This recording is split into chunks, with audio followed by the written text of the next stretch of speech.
My sister ran away with our parents' inheritance and now, 5 years later, she demands that I give all my savings so she can pay off her debts. For some reason, my sister always believed that everyone in the world should obey everything she said. She was spoiled, took things from others, and often got into trouble because she simply took money from our parents' wallets without telling anyone, and when confronted, she would simply argue that she deserved that money and it was unfair for them to complain, throwing a tantrum. As we grew up, this behavior didn't improve and she became even more spoiled.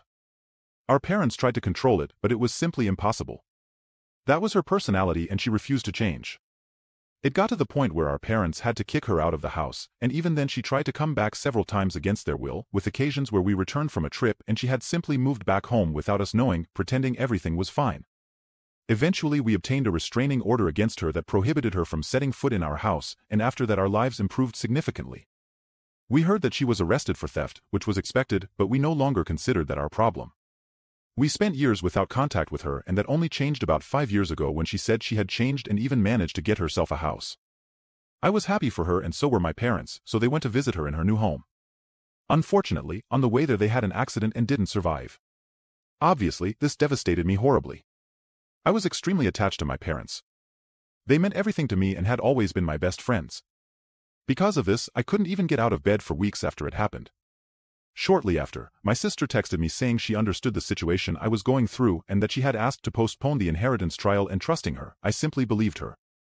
When I finally had the strength to get out of bed, I found out it was all a lie. The inheritance trial happened on the scheduled day and she fabricated evidence that I had given her all the inheritance in cash. When I tried to contact her, she answered and said she was sorry.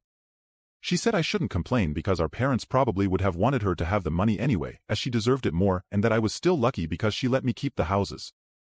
I tried to tell her that I would pursue legal action against her for this, but she just laughed and said she was in another country now and would enjoy her life as a wealthy person, then hung up and blocked me. All of this was a blow to me. Besides losing my parents, I allowed all the money they had gathered in their lives to go to someone who didn't even truly love them. This haunted me for years, but nothing came close to being as bad as what happened this year. I was coming back from a date with my current girlfriend, and when I went to enter the house, I noticed that the TV and the lights were on. I thought I had forgotten to turn them off.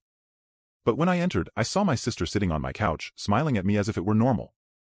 I asked her why she was there and that she should leave my house now. Before I called the police, she just kept smiling and said there was no reason for that because I was her brother, so she had the right to do it. But when I picked up my phone to call the police, she changed her behavior instantly.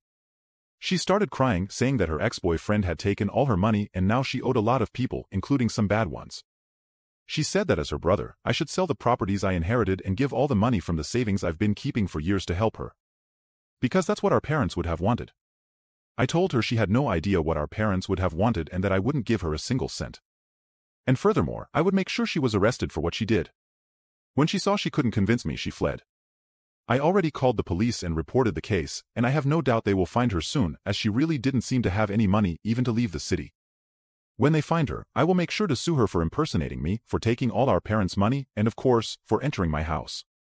I know she will be caught soon, and I'm looking forward to seeing her finally getting what she deserves. You can now check if there's a part 2 by pressing share and more.